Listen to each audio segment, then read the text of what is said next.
Okay, so we've got a couple of special cases for cubics, just like we did with quadratics with differences of squares. Here you can see we also have a difference of cubes, but here we can also do a sum of cubes. So I've got a couple of examples. I want you to take a minute to pause here and take a look at the differences between these two formulas. You should hopefully notice that a lot of the things are the same, but there are some differences. For example, the a cubed, b cubed, the a's and b's, and the a squared, a, b, and b squared are present in all of these. What is different are the signs. In a difference of cubes, obviously you have a difference. In a sum, you have a sum. Now, the first sign in this little formula that we have is always going to match the first sign in our problem. The next sign is going to flip. It's going to change. It's going to be the opposite sign.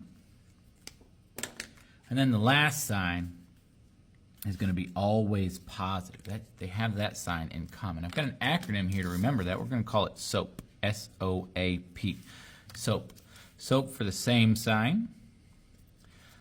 O for opposite. And then AP for always positive. Okay? You highlight those colors the same way. Same sign. Right?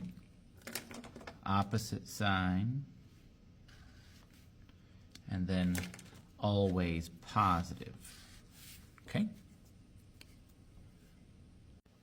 So let's take a look at this first example. See, I have a difference of cubes. I know it's a difference of cubes because I have an x cubed, which is x times x times x, minus, that's a difference, and then 8. And I know that 8 is a perfect cube because 8 is 2 to the third power. Now, it's a very useful skill here to be able to write this as the cubic version, right?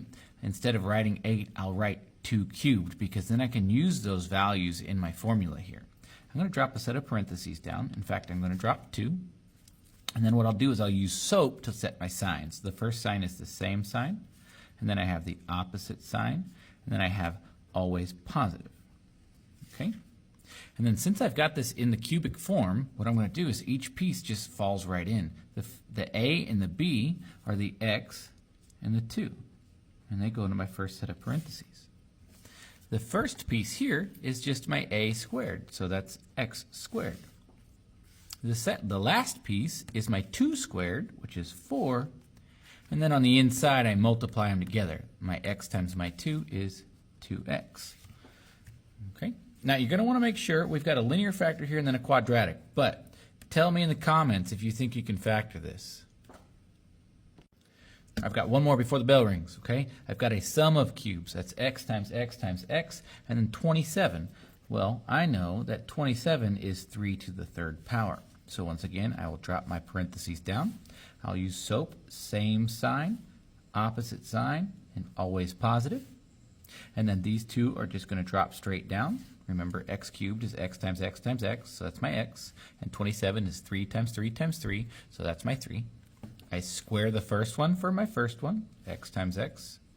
I square the last one for my last one, and I times them together to get the middle. Once again, tell me if you can factor that. Let me know in the comments.